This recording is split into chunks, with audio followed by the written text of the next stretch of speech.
Olá, muito bom dia para você. A reforma trabalhista entra em vigor amanhã. Está na Comissão de Constituição e Justiça da Câmara dos Deputados, projeto do Senado que estabelece normas gerais para a negociação coletiva na administração pública. A matéria tem impacto nas relações de trabalho. Pelo texto aprovado, a negociação coletiva pode tratar de assuntos como plano de carreira, condições de trabalho, aposentadoria, estabilidade, salário e planos de saúde. Tem de ser negociada em cada nível da administração, municipal, estadual ou federal. Ela pode envolver apenas servidores de um órgão, de uma carreira específica ou até mesmo todos os servidores de uma esfera de poder.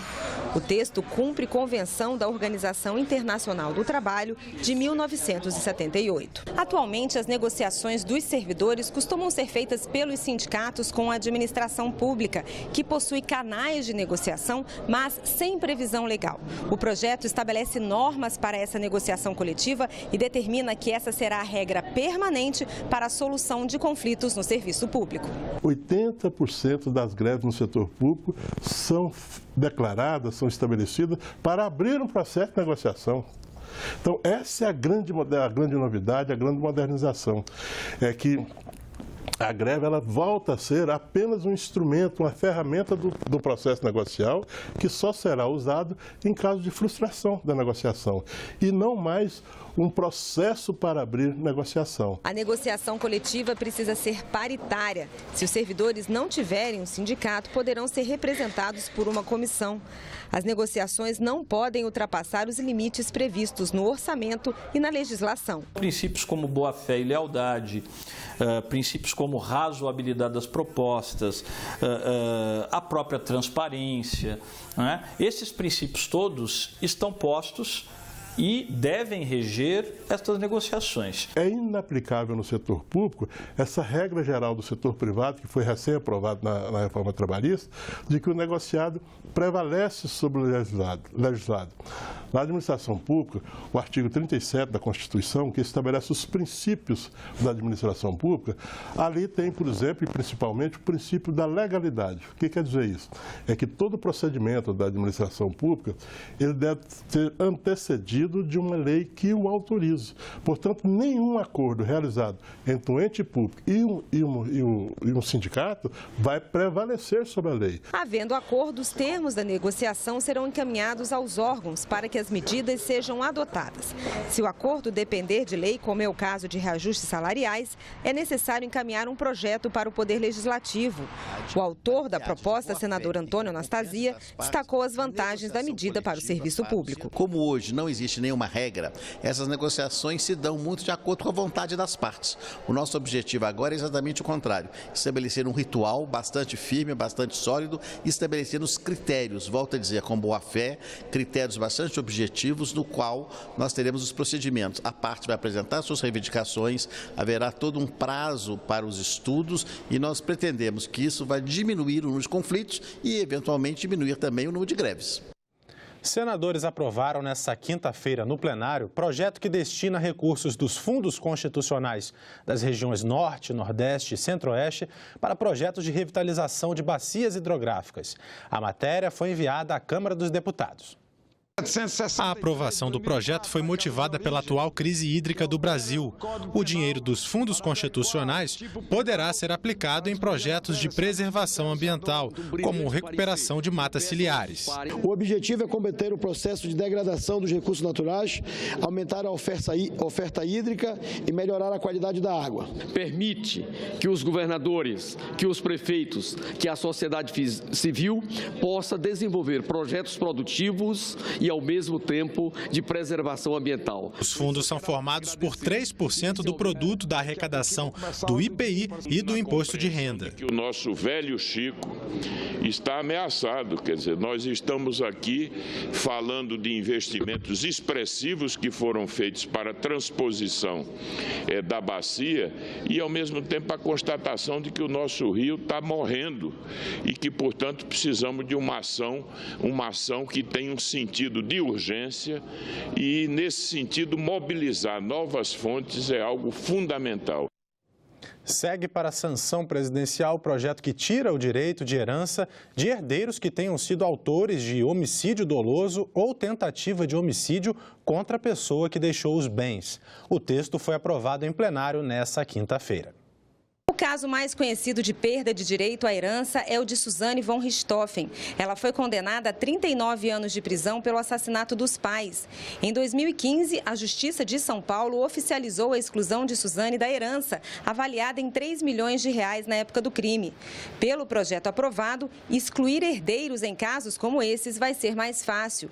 Filhos ou pessoas que estejam incluídas em testamentos perdem o direito de herança se provocarem a morte do dono dos bens. O projeto inclui no Código Civil o artigo que dá ao Ministério Público o direito de entrar com ação para pedir a exclusão de herdeiros. Atualmente, só os beneficiários da sucessão de bens podem pedir a exclusão de herdeiros ou de pessoas que estejam contempladas no testamento. Então, vamos imaginar, eu tenho aí um filho que matou a mãe, os pais. Quem seriam os interessados nesse caso? Os netos. Então, os netos é que vão mover essa ação. Então, eles é que estariam promovendo. Com essa proposta, além desses netos, que eles vão continuar podendo, eu tenho também a participação agora do Ministério Público. 2 comissões do Senado têm atividades marcadas para hoje. Vamos conferir. Senadores da Comissão de Agricultura e Reforma Agrária vão à Alta Floresta do Oeste, em Rondônia. Lá promovem um seminário sobre a indústria e a lavoura cafeeira no Brasil. O evento será no barracão da Igreja Nossa Senhora da Penha, a partir das 11 horas, horário de Brasília. E às 2 da tarde, aqui no Senado, senadores da Comissão de Infraestrutura fazem audiência pública sobre a situação das rodovias de Rondônia, em especial a BR-364. A proposta que prevê a demissão de servidores públicos por desempenho insuficiente está em análise no Senado. O projeto divide governo e oposição.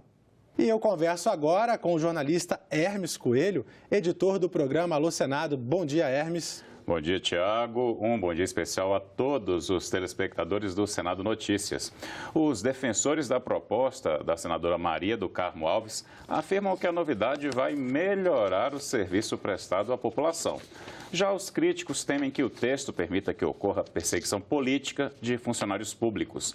O Guilherme Costa, sob supervisão da equipe do Alô Senado, conversou com senadores do governo e da oposição sobre o assunto. Confira. Servidores públicos estáveis poderão ser exonerados de seus cargos caso não apresentem um desempenho aceitável. O projeto de lei está em discussão na Comissão de Assuntos Sociais e alguns senadores da casa deram a sua opinião a respeito dessa medida. O senador Humberto Costa é um dos membros da comissão. Senador, na sua opinião, é justo com o servidor colocar ele num parâmetro de demissão por ineficiência?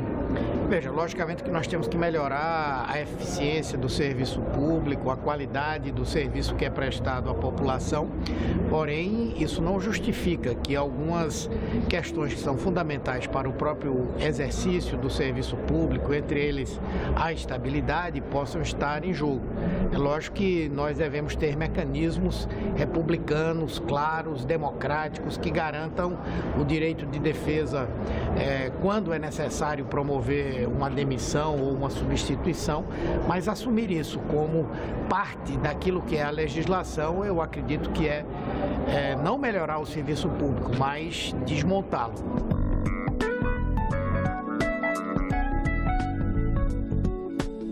Senadora Ana Amélia, na sua opinião, esse debate da demissão dos servidores é um debate justo aqui dentro do plenário? Não, nós não estamos tratando de demissão de servidor. Desculpa a forma equivocada da abordagem. Nós estamos tratando de meritocracia e valorização do servidor público. Primeiro, quem tem medo de ser avaliado? Quem tem medo? Pessoas que não têm rendimento, né? Você acha justo que a população, trabalhadores assalariados, que precisam de ir no médico do SUS, chega lá e o médico que recebe o salário não está lá, deixa lá o seu jaleco pendurado? e a pessoa doente não é atendida? Esse médico está cumprindo com o seu dever? Não está. Eu não estou falando da maioria, estou falando de alguns poucos que não cumprem com a sua responsabilidade. Nós, parlamentares, somos avaliados a cada 4 ou 8 anos, senador são 8 anos, pelo voto direto da população. Então, se eu não me comporto bem, se eu não produzo, se eu não tenho rendimento, eu não volto para cá. A população me julga, me avalia e eu, se tiver meritocracia, eu volto para cá. Então, o servidor, você não pode colocar a lei para demissão de servidor. Essa lei não é isso, ela não é punitiva, ela é estimuladora para todos aqueles que entendam que, recebendo salário pago pela população brasileira, prestem à população brasileira o serviço que a população espera, porque ela é o patrão do servidor público, é o povo. Pelo portal E-Cidadania, você pode ler mais e acompanhar todo o debate. Basta procurar pelo PLS número 116 de 2017. Até a próxima.